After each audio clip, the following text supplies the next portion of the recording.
Hello everybody, it's Jason from DizzyInfinity.tv and ToyBoxImagineer.com, and I had a few requests lately for me to create a tutorial, an extensive tutorial on cameras in the toy box, and so I've got a little bit of time up my sleeve, so I thought why not create it. I don't know how long this video is going to be, but I promise it'll be somewhat extensive. So if you want or need to know about cameras in Dizzy Infinity Toy Box, which I think is probably one of the most important toys to understand in the toy box, then this is the tutorial for you. So let's get started, shall we? All the tools that I've got here in the favorites is what we're going to be using today. And so the first thing we kind of need to look at is the 4 different types of cameras that are available to us in Disney Infinity. So we've got the target camera, we've got the angled camera, we've got the bird's eye camera, and we've got the sidestep camera. Whoops, just rotate that. Okay, so the way I'm going to demonstrate these is using trigger areas. Don't worry about the connections I'm hooking up. I'll explain this later. Or I might explain it while I'm doing it. We'll see. I'm not sure. I had set up this beautiful, elaborate, pre-done demo and it deleted on me. So we're going to build it live. But basically what we're going to do is that I'm going to make it so that whenever I enter these trigger areas, it's going to activate one of these cameras. So I'm just going to set that for all 4 of these. New Logic, entered, player, any. I assume you know how trigger areas work. They have an entered state and an exit state. It's kind of important for cameras, which you'll see later on. I've got one more to do here. Logic, entered, player, any. Activate. Now, as I demo each camera, I'll go through the settings. So each camera has settings that are relatively the same, and I'll go through each one of these settings in a particular tutorial soon. But all I want to show at the moment is what the camera actually sees. But I need to set up a few conditions. I might as well explain this one now. So basically what we've got, each camera has a display duration, a default setting, which basically says when the camera is turned on, how long do you want the camera to stay on for? So I'm going to set that to say 6 seconds, and this is basically just a toggle for on and off. So basically if this is set to on, the camera will stay on for 6 seconds and then auto turn off. If this is set to off, when the camera is activated, it will stay on indefinitely until you tell it to turn off. But for the purposes of this demo, I just want it to stay on for 6 seconds. So I'm setting the user-defined duration on and setting for 6 seconds. These other things don't really matter. And yep, that doesn't matter. Okay, so when I become Maleficent here and enter into this box, as you can see, I am being tracked by the camera. Okay, so that's what that one does. I'll go into a bit more detail about that in a second, but I need to show the other cameras first. So let's bring this one into play. It's already activated, so I just need to set its settings. Properties, user defined on, set for 6 seconds. Yep, back. Okay, so this camera is the, what is it, like 45-degree angle camera or something? As you can see, when I enter, it is on an angle and it will stay at that angle. Now, this is one of the cameras, it's probably one of the tricky ones to understand, because you've got to understand, you can't think of the cameras, well, not always. It's not always obvious that it's like you're standing there with a tripod. Because as you can see, this camera, if you were to look at the face value, it just looks like it's pointing straight into the ground. But of course it's not. As soon as I get into it, it's as if it's magically gone up in the air and it's on a 45-degree angle. Now, the trick to this camera is the closer or further away from its point of origin, if I put it over there, will determine how far away from the character that 45-degree angle is. The closer it is, the closer the camera will be, the further away the camera will be. And as you can see, I haven't put it up in the air. The temptation is to put higher in the air, but that's not the case. You need to go further from the target that you're shooting. So I'll put that one back. Hope that's somewhat understandable. Well, okay, so this one's again a little bit similar in that it's highlighted. Properties. On for 6 seconds. Again, I'll go over all these other settings soon. We just need to see what the camera sees. I need my wand out so I can see what I've got to run into. So this is obviously the over the top camera. Is directly over the top of you. That's the angle. The top down view, I guess. So similarly to this one is not based on distance, but in fact, whoops, this one is indeed based on height. So the higher the camera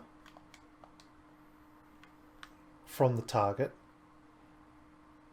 the further up you will be, and hence the smaller the character will be on the screen. So that one is based on distance. Can we bother? Yeah, I'll bring it back down. I don't really need to because I'm pretty much done with that camera. Okay, and then finally we have the classic side scroller on 6 back. So this one is locked to the, what is it? X plane, X whatever. But anyway, it's a side scroller, so it's just permanently on a side scrolling. Now, obviously, as it is at the moment, that looks very similar to the first one, but that's an excellent example of the difference of those. Because if I move this camera to the far left of that trigger point, you will see that the camera, when I enter, is still focused directly in front of me. So I'm still in the front of the scene, going left and right. Yet I've put it over here. But with this camera, if I move it to the far left of the trigger point, this time when I trigger the camera, it's much more angled, as you can see.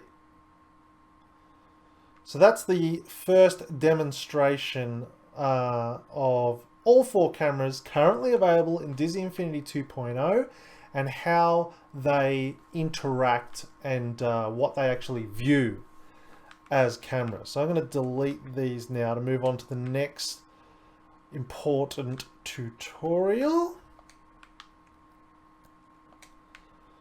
Delete all that.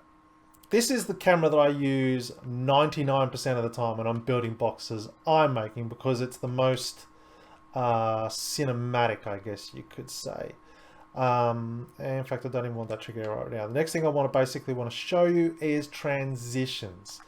So going to my custom filters, I'm going to build a wall. One of my favorites. Build a wall here. 1, 2, 3, and 4. And then I'm going to build a wall over here.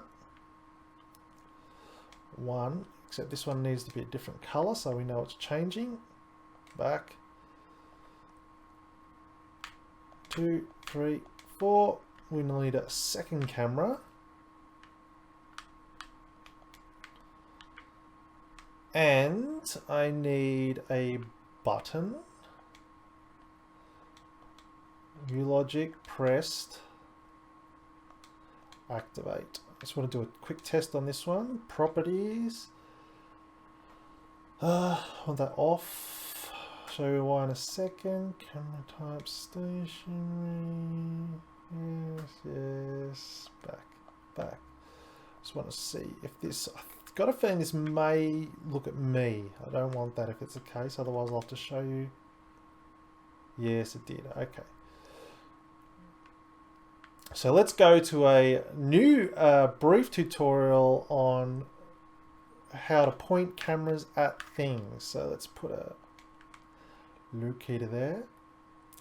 So cameras can point at a number of objects, which I'll go through now because I need to for this tutorial's sake. When we go into the camera settings, if we go all the way down to camera target, we have all, which as we just saw will sort of target everything, but I guess it defaults to you as the player. We've got a connected locator, which is I'm about to show you. We have player 1, 2, 3, or 4, which is obviously referencing the players in the game. If you're in a multiplayer toy box, there's 4 players, then you can target any of those 4 players. Or the final one is triggering actor, which I'll get into in a minute. Well, actually, a little bit later in this tutorial, but effectively that, yeah, I'll get into that later. We'll cover that later. But basically, what we're going to do now is we want to say the camera, we want the camera to target the connected locator. Okay, and everything else can stay as, and we can say new locator connection, camera target. And as you see now, that's linked to that thing. So new locator connection, camera target. Make sure we've set the camera to target that connected locator. I want this to be on, I want this to be 5 seconds.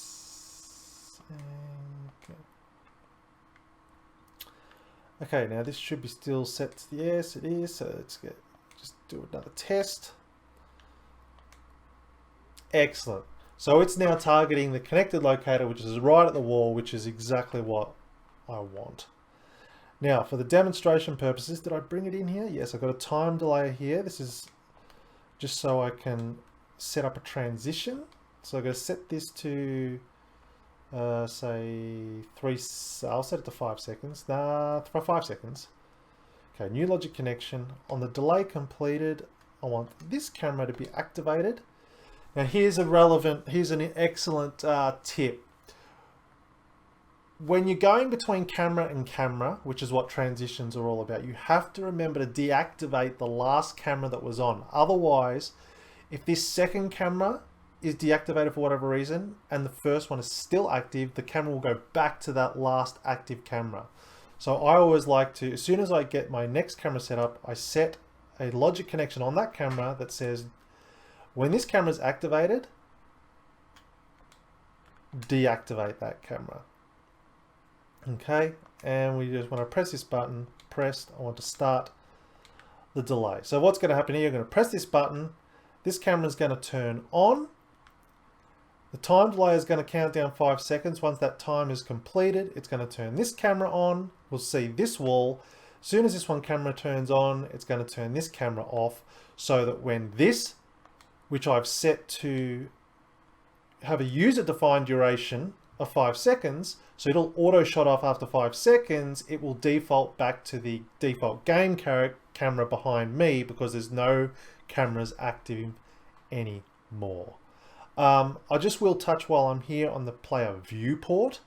So player viewport means is basically who's going to see what the camera is seeing. And you can set that to all players, 1, 2, 3, 4, or just the triggering player, which basically means if the camera's hooked up to a button like it is at the moment, it could be player 1, 2, 3, or 4. It just matters whoever pressed the button is the person that's going to see the camera. If it was set to player 1 and player 2 hit the button, it would still activate the camera for player 1, which has some interesting gameplay mechanics. But I'm just going to set it to all players. At the moment, I'm the only person in the box, so I'm always going to be the one that sees it. Okay. So let's see it. This is the default action. So we have camera 1 turning on, and 5 seconds up, bang, camera 2. So that is a cut transition. And every camera has a start transition and an end transition. So basically, what type of transition is going to happen when this camera activates, and what kind of transition is going to happen when this camera deactivates, which is important again when going from camera to camera. But the transition types we've got a cut, fade, and swing. So let's do a fade.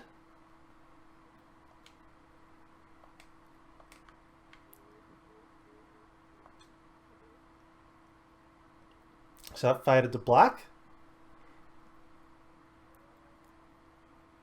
And then we fade to that camera. Now, if I had to set this one, I think if I set this one to fade, So they're both on fade. I'm hoping that does... I'll leave the last one on cut. Let's see what happens.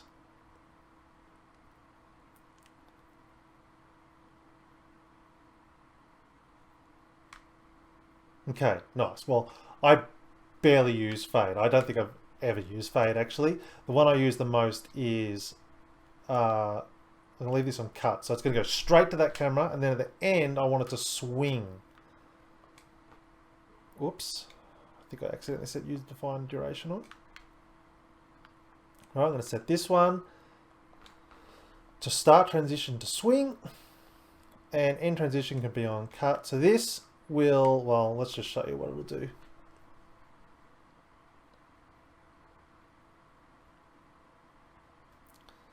So as you can see, it does like an animation, a movement animation between the two cameras, effectively. So it's like if I move this over here, for instance, move this one over here.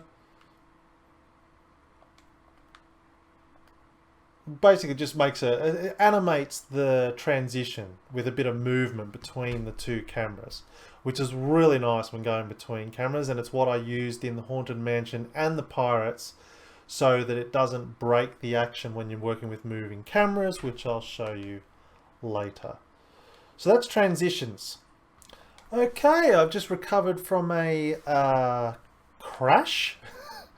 So where I left off was about to discuss the different, I can't remember what it's called, what is it? The camera type. Yeah. So let's again set this to 6 seconds since we're demoing it. I'm going to call it triggering actor. Off, back. So now, I guess I could explain this. I'll explain again later, but I'll explain it now.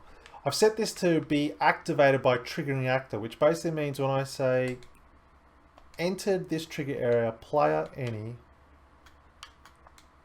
activate. So any player that enters this trigger area is going to activate this camera. That's what triggering actor means. So anything that goes through that trigger area, well, I've set it specifically to player, we'll look at some other stuff later, will fire that camera and it will follow whatever player goes through this trigger area. Okay, so I think that's all I need to hook up. Let's see what we can see. And so this is the default action, follow, which basically means it's going to follow whatever goes through that trigger area. The next, where'd it go? Here it is. The next method we've got is stationary. So stationary, as you'll see, the camera is not going to move with the player. It will just stay stationary. So I can move off camera, into camera, doesn't matter. It's not moving with me. It's just staying stationary. Very handy for cutscenes. And the final one we've got is focus, which you have to kind of think of almost like imagine the camera as if it was on a tripod. Can you see my hand? It's going to stay central and pan with the character. So as you can see, I'm circling as I move away. It's not following with me. It's following me, but it's almost as if it's like stuck on a pole here and just panning like this. I'll just do it again so you can see that concept. See how it's panning with me, but as I'm getting further away, it's not tracking with me. It's just stuck where it is and it'll follow me left and right.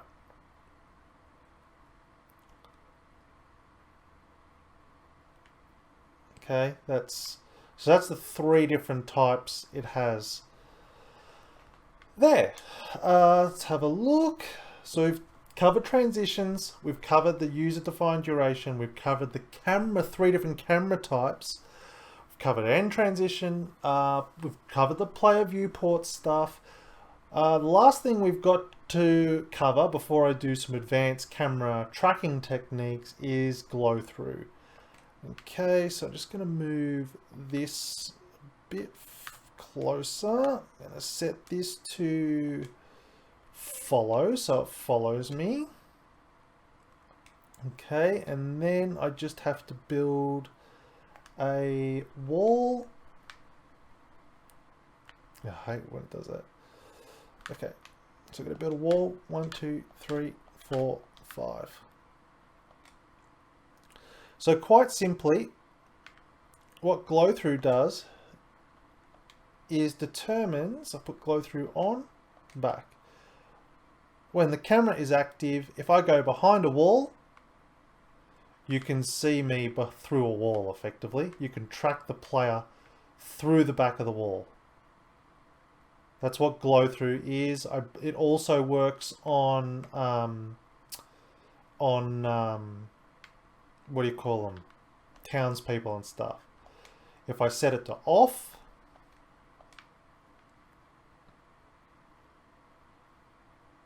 when I go behind the wall, see, I can't see myself. You're hidden. So that's just, you know, a gameplay mechanic so people don't get lost, but sometimes you actually don't want them to be able to see that they're behind a wall. So again, it's just a nice little, very nice little camera option. And so that's the basics of cameras. I do want to do one quick tutorial of something a little bit practical, just so you get the idea of, if I put let's put this fantasy terrain here. Let's say you're creating a cutscene, okay? Go to custom filters again. No, I want custom filters. If you're creating a cutscene, like I've done 100 times before, and you really should, it takes your toy box to the next level. I'm going to put this camera here. So I'm going to move it up a bit. This is what you would do, right?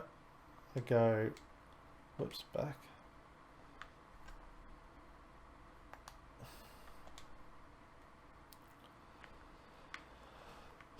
Nine times out of 10, you're going to use connected locator. You're going to say, I want to make this tree the focus of the cutscene. So you put a locator where you want the camera to point. You set the locator connection to the camera. Set your camera up to point, or let's set it to all players, so that all players see the cutscene. You want the camera to target the connected locator. Let's put a user define of 5 seconds. Camera type stationary, so it's just stationarily going to focus on the trees.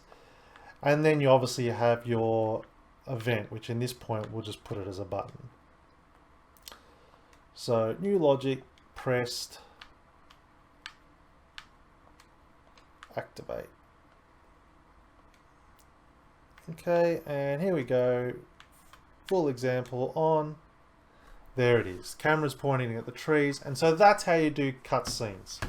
Effectively, you can get, obviously you'd probably have text appear when the camera activates and so on, because every camera, it's a good point to bring it up, every camera does have a logic connection for when it is activated and when it is deactivated. So if you had text you wanted to put over your cutscene, you would say, when this camera is activated, display text line whatever, 1, 2, 3, 4, 5, whichever it is. So that's a practical example of doing a camera cutscene. And now finally, because I've got zero idea how long this video has been going for, could be an hour for all I know, is let's show the most advanced camera movement thing you can do, and that's doing camera tracking. This is quite complex, but once you get it and do it a few times, you will be a pro at it. But this is basically how we do, everyone's been doing dark ride stuff lately. It's a camera tracking a ball or a puck or something, and yeah, it's super easy to do. But basically we need 2 trigger areas, an object generator, a wind vane, a locator inside of that, and obviously a camera. Okay, so now all the logic hooking up, and this is something you just have to get used to. I'll try and do it slowly so you understand. The first thing I want to happen, I'll set the camera up first. So the camera we want to be a cut transition.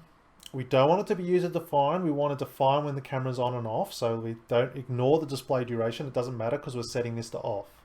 We want it to follow because we want it to track. We want it to follow with what we're turning it on. We want the player viewport to be all players.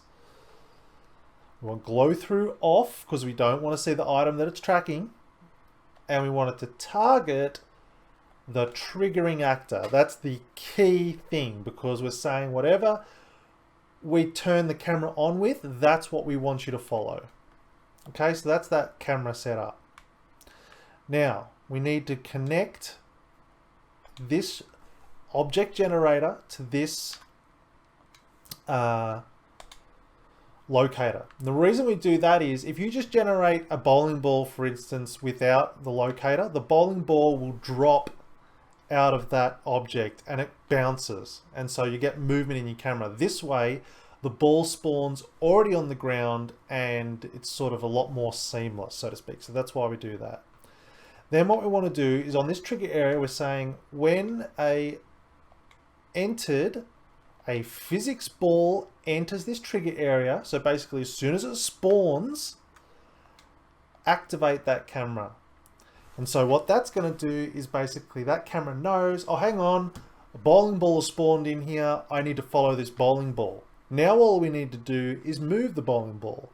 So we set the wind vane up here to say properties 1 or 2 if you want a slow pan. Obviously the faster the force, the faster the camera's going to go. I'll set this to 1. We only want it to affect physics balls. So it's not going to blow the player around. It's only going to affect the physics ball. Then we're going to say on the object generator, when an object is generated, turn the fan on. Okay, so let's recap. I haven't set up a switch yet. Let's do that. Let's create the triggering action, and this could be anything, but at the moment we'll just make it a button. We're going to say, when this button is pressed, generate a bowling ball. The bowling ball generates in the trigger area. The trigger area then activates the camera, so the camera knows it has to track the bowling ball. As soon as the bowling ball is generated, the fan is turning on, which means the ball is going to roll along this direction. So when the bowling ball enters this trigger area, you want the object generator to remove the bowling ball, just so it's not going to accidentally knock something over or trigger something else. When it is entered, when the physics ball enters that trigger area, you want it to deactivate the camera to turn the camera off because your camera movement is finished. And when this object generator removes the bowling ball, you want it to turn the fan off so that fan isn't going to affect any further camera movements you are creating. Now, I think if I've done that correctly, that should work. So let's give it a try. We hit the button. There's the bowling ball, camera's been activated, fan is pushing the bowling ball, and our camera is tracking very nicely with it at a nice slow pace. There it is, remove, camera's deactivated, and there it is. And so the trick or theory is, I have to go to, what do I use? One of these? Yeah, here we go. So the idea is, let's use this one. You want to put objects in front. And this is a good example because you will still be able to see the bowling ball. But the idea is anything that you put between the camera and the bowling ball is what you're going to be tracking with. So again, we hit the button. And as you can see, the foreground is what we're actually interested in. So the bowling balls are relevant. We're just using the bowling ball so the camera tracks with the bowling ball. So we're putting stuff in between the bowling ball and the camera, and that's how we track with certain objects. And that's really it. That's like taking you from very basics of cameras to super advanced camera techniques. If you practice with all these, you can really do anything with cameras, from cutscenes to complex camera movements. And I hope this has helped you out. And look forward to a lot more tutorials coming in. I won't say they're not too distant future. I've got a lot of work to do on toyboxandmagicaneer.com, but it's safe to say keep an eye there, and of course on Dizzy Infinity TV YouTube channel for more tutorials. If you would like me to create a tutorial on any other particular creativity toy, let me know on the Facebook page or anywhere else, and if I get a moment, just like I have today, I will produce that for you as soon as I can. But I hope this camera tutorial has helped you out. Let me know in the comments if you've got any other questions, and I will try to answer them as quickly as I can. But I hope this has helped you, and have fun in the toy box, everybody. See you at toyboxandmagineer.com.